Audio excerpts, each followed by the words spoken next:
GTA goods transport agency हो आप, आपने फॉरवर्ड चार्ज मेथड लिया है कि रिवर्स चार्ज मेथड लिया है, अभी तक डिसाइड नहीं किया। 31 मई तक उसका डेट एक्सटेंड कर दिया है, जल्दी से कर लीजिए। जी हाँ फ्रेंड्स, इस वीडियो में हम आज उसी बारे में डिस्कस करने वाले हैं।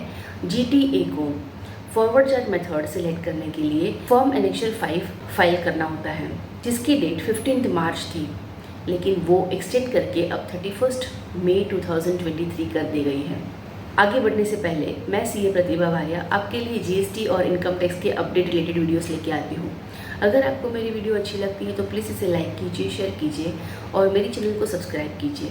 इससे मुझे मोटिवेशन मिलता है। आपको कुछ डाउट है तो आप मुझे कमेंट सेक्शन में पूछ सकते हैं। आप मेरे टेलीग्राम ग्रुप को भी ज्वाइन कर सकते हैं, जिसका लिंक डिस्क्रिप्शन में अवेलेबल है। 18 जुलाई 2022 से जीटीए को बहुत बड़ा अमेंडमेंट दिया है। जीटीए नॉर्मली मतलब goods transport agency reverse charge method में आता है। रिवर्स चार्ज मेथड में अगर आपको नहीं पता तो शॉर्ट में मैं आपको बता देती हूँ। रिवर्स चार्ज में जो सर्विस प्रोवाइडर होता है वो जीएसटी कलेक्ट करके जीएसटी पे नहीं करता। जो सर्विस रिसीवर है मतलब गुड्स ट्रांसपोर्ट एजेंसी से अगर मैं सर्विस ले रही हूँ तो मेरी लायबिलिटी हो जाती है और मेरी रिस्पॉन्सिबिलिटी हो जाती है कि मुझे मेरी जो मैंने सर्विस ली है उस पर टैक्स पे करना है और रिटर्न भी फाइल करना है। तो ये होता है रिवर्स चार्ज मेथड, जो अब तक जीटीए को एप्लीकेबल था। लेकिन 18 जुलाई 2022 से अब गुड्स ट्रांसपोर्ट एजेंसी को भी ये ऑप्शन दिया गया कि आप चाहो तो फॉरवर्ड चार्ज मेथड ले सकते हो। फॉरवर्ड चार्ज मतलब आप चाहो तो आप टैक्स कलेक्ट करो और गवर्नमेंट को पे करो। ये होता है फॉरवर्ड चार्ज, जिसमें सर्विस प्रोवाइडर टैक्स कलेक्ट करता है और गवर्नमेंट को पे करता है। तो अब जीटीए के लिए भी ये ऑप्शन अवेलेबल है, जिसके लिए फॉर्म एनेक्शल 5 फाइल करना होता है।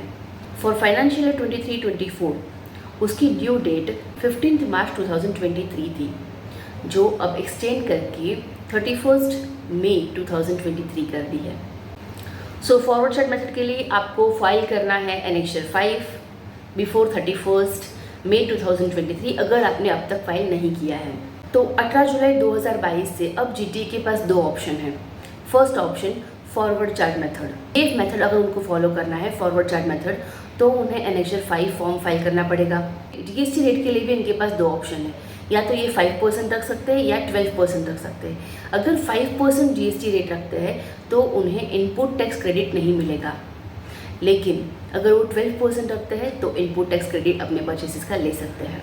और यहाँ पे वे खुद टैक्स कलेक्ट करेंगे और गवर्नमेंट को पे करेंगे, और जो रिटर्न्स फाइल करने हैं या और कुछ फॉर्मेलिटीज़ होती है ऐसे नॉर्मल टैक्स पेयर वो उनको करनी है। दैट मीन्स यहाँ पे सर्विस रिसीवर जो जीटीए से सर्विस लेता है उनको जीएसटी पे नहीं करना है।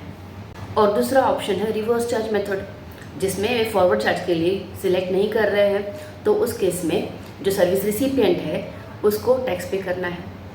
और हाँ, एक बार आपने फॉरवर्ड चार्ज सिलेक्ट कर लिया तो पूरे साल आपको वो फॉलो करना होगा। आप बीच में स्विच नहीं कर सकते हैं आरसीएम के लिए, that is reverse charge mechanism के लिए। लेकिन हाँ, अगले साल अगर आपको रिवर्स चार्ज में जाना है तो नेक्स्ट ईयर आप सेलेक्ट कर सकते हैं। दैट मीन्स आपको एनेक्शल 5 15 मार्च से पहले फाइल नहीं करना है, तो आप रिवर्स चार्ज मेथड फॉलो करेंगे। अगर आपको फॉरवर्ड चार्ज मेथड सिलेक्ट करना है नेक्स्ट ईयर के लिए, लेकिन 15 मार्च की ये डेट आप मिस कर गए, तो अब कुछ नहीं, आपको रिवर्स चार्ज मेथड फॉलो करना होगा। फिर भी आप चाहे तो ज्यूरिसडिक्शन अथॉरिटी को मिलके आप आपका एप्लीकेशन दे सकते हैं, शायद वो आपका एक्सेप्ट कर ले, we can't say. Financial year 23-24 के लिए अगर मुझे फॉरवर्ड चार्ज चाहिए तो उसका ड्यू डेट था 15 मार्च 2023, लेकिन उसका क्या अगर मैंने फाइनेंशियल ईयर 23-24 में ही नया रजिस्ट्रेशन लिया। फॉर एग्जांपल मैंने रजिस्ट्रेशन लिया जून 2023 में, तो ऐसे केस में सीबीआईसी ने एक नोटिफिकेशन इशू किया है कि अगर आपने नया रजिस्ट्रेशन लिया है और आप फॉरवर्ड चार्ज मेथड लेना चाहते हैं तो आपको जीएसटी रजिस्ट्रेशन का जो आपने एप्लीकेशन किया है उसके विदिन 45 डेज, या तो फिर आपको जीएसटी सर्टिफिकेट मिल गया उसके 1 मंथ के अंदर, विच एवर इज अर्लियर, ये दोनों टाइम पीरियड में से जो अर्लियर होगा उसमें आपको एनेक्शल 5 फॉर्म फाइल करना है। सो ये टाइम लिमिट में आप एनेक्शल 5 फॉर्म फाइल करके फॉरवर्ड चार्ज मेथड का ऑप्शन सिलेक्ट कर सकते हैं और आपने जो नया व्हीकल परचेज किया है उसका आप आईटीसी क्लेम कर सकते हैं। चलिए स्टेप्स देख लेते हैं कैसे इस ऑप्शन को सिलेक्ट करना है। आप एक बार लॉगिन करेंगे, सर्विसेज के अंदर यूज़र सर्विस पे अगर आप कर सकते हैं तो आपको लास्ट ऑप्शन दिखेगा opting forward charge payment by GTA. बस आपको उस पर क्लिक करना है, तुरंत एक पॉपअप बॉक्स ओपन हो जाएगा, उस पर आपको प्रोसीड पे क्लिक करना है। उसमें आप फाइनेंशियल ईयर सिलेक्ट कर लीजिए जिसके लिए आप फॉरवर्ड चार्ज मेथड सिलेक्ट कर रहे हैं, और फिर नीचे दो जो चेक बॉक्स दिए हैं दोनों को चेक कर लीजिए और फिर प्रोसीड टू फाइल पे क्लिक कीजिए। आपके फॉरवर्ड चार्ज मेथड का सिलेक्ट करना आपके रिसिपेंट के लिए बहुत बेनिफिशियल हो सकता है, क्योंकि आपके रिसिपेंट जो है आपके क्लाइंट्स हैं उनको अब उनकी सर्विस रिसीप्ट पे टैक्स नहीं पे करना पड़ेगा।